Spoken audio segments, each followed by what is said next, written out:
Here's a little bit of global wine trivia for you. Who was the first producer ever to bottle an estate Pinotage on planet Earth? Was it A, Lanzerac? Was it B, Bellevue Estate? Or was it C, Delheim Estate? But wait. Before you answer that, come sit with Uncle Han. Let's gather around the warm glow of YouTube's digital campfire, and we're going to talk a little bit about Pinotage on the eve of its 100th birthday. And we'll also discuss why a few of the facts floating around the internet are more closely related to Venus fan fiction than they are to South African wine history. For decades, it has been repeated that Lanzerac Estate bottled the first Pinotage in the world, which is a really cute story. It's just a shame that it's 100% Uncle Banana. Because in 1961, when that 1959 Pinotage hit the shelves, Lanzerac didn't even have a cellar. Not a single press, not a tank, not even a rogue demijohn sitting in a broom cupboard. What they did have was a rather fancy hotel with kind of old money carpets and silver service, and they probably had a very respectable Chickenella King. But what they did not have was the ability to produce wine. The real force behind that very first bottle of Pinotage was the Stellenbosch Farmers Winery, which was a kind of really dominant co-op style outfit that used to buy grapes from across Stellenbosch, and then they'd make all the wine centrally and they'd bottle it right there. And then in a drawer, they had a whole number of trademarks and brand names that they would whip out from time to time to slap on the appropriate bottle. Lanzerac was one of those trademarks. By the late 1950s, when some of those early blocks of Pinotage had been planted and were starting to come to maturity, some folk from the Stellenbosch Farmers Winery decided that the juice is now getting to a point where we possibly could bottle it on its own. And so in it went, the cork was sealed, the Lanzerac label was slapped on the front. So if your question had been under which label was the world's first pure Pinotage, then yea, verily, the answer would have been Lanzerac. Although it was the 50s and we can't really say with any certainty whether that first bottle of Pinotage was indeed pure Pinotage. Let's not think about that for too long. If you had been a secret vigneron at heart, perhaps you would have gone deeper and asked yourself, where was the original fruit from? Where were the vineyards planted that produced the fruit for the world's very first Pinotage? And the answer to that is Bellevue Estate, also in Stellenbosch. The fruit for that wine came from a vineyard planted in 1953, one that is still alive and kicking today. But here's a little plot twist. The fact that Bellevue had the vineyards, produced the fruit, and sent it off to the Stellenbosch Farmers Winery, who then slapped Lanzerac on the label, meant that this was certainly no estate bottling. So let's come back to our original question. What was the first estate bottling of Pinotage in the entire world? And the answer to that is the Delheim Estate Pinotage 1960 vintage, which was bottled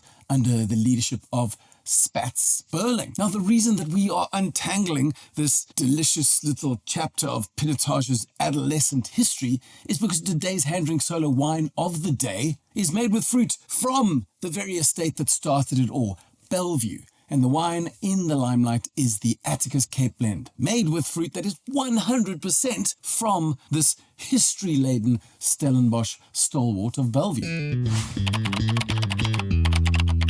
Bellevue is at present an estate undergoing full-blown renaissance. If you'd said the name Bellevue 20 years ago, you'd have been lucky to get a raised eyebrow from one or two more informed South African wine buffs.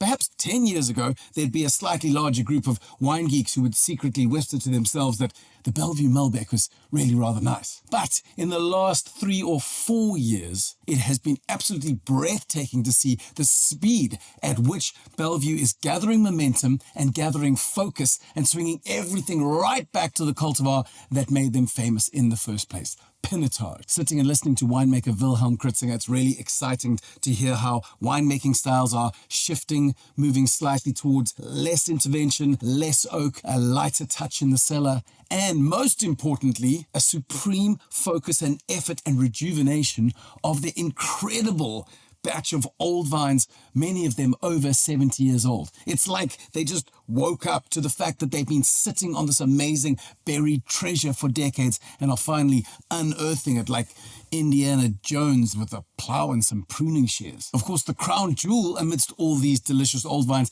is that 1953 block of Pinotage vines. The fascinating thing is that that vine still produces wines today, not least of all the Bellevue 1953 Heritage Pinotage. So if you care about South African wine history at all, you have to drink this wine at least once. And if you want to go full wine geek, then drink it alongside the Lanzerac Heritage Pinotage, because this single 1953 vineyard provides fruit for Bellevue's 1953 Heritage Vineyard and the Lanzerac Heritage Pinotage. And finally, while you're working your way through Bellevue's glut of deliciously old vines, don't sleep on their 1952 Heritage Cinsault, which is an incredible wine with a rare level of power. It's one of the wines that really gives you permission to take Cinsault seriously, which some folks struggle to do. At this point, you might say, well, that's enough history. We want to live in the present. We want to be mindful. And yes, mindfulness is good, but I think mouthfulness is better, which is why we will indeed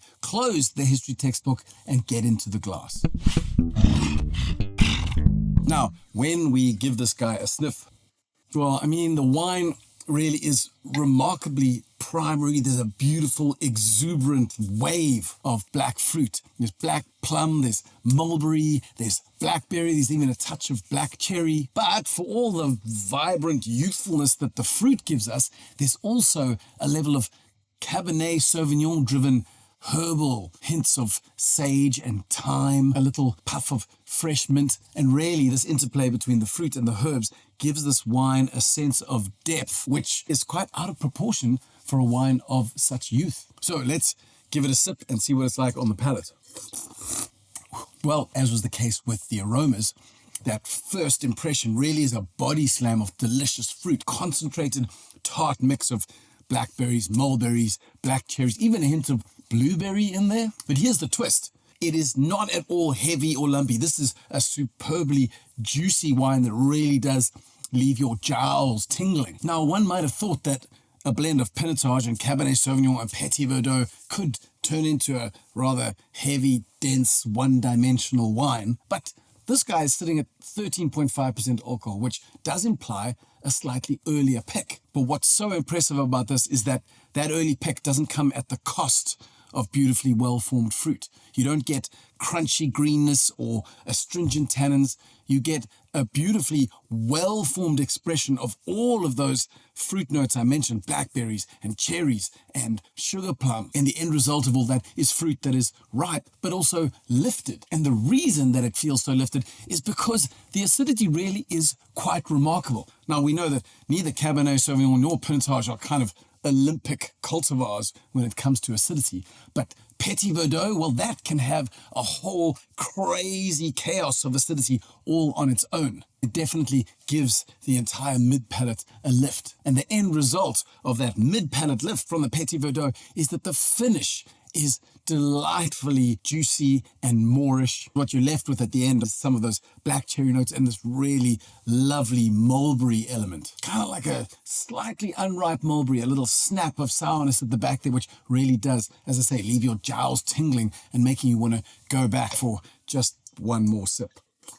And that's really the beauty of this Cape blend, I think, is that it flows beautifully, I'd say almost seamlessly, and the cultivars really work together marvelously to produce something that is better than the sum of its parts, because it's not trying to be Pinotage with backup dancers, and it's also not Cabernet Sauvignon trying to be charitable by allowing Pinotage to share the stage. It really is just a very distinct red wine that gives far more pleasure than the sum of the cultivars that go into it. I think that is the promise of what the very best Cape blends should deliver. So as you pour yourself a second glass, I'm going to leave you links to 2 videos, the first of which talks about some delightfully lunatic winemakers in Stellenbosch who are producing carbonic maceration Pinotages. And the other video talks about winemaker Bernard Bredell, a man who is making Pinotage in Stellenbosch that tastes a little bit like the future.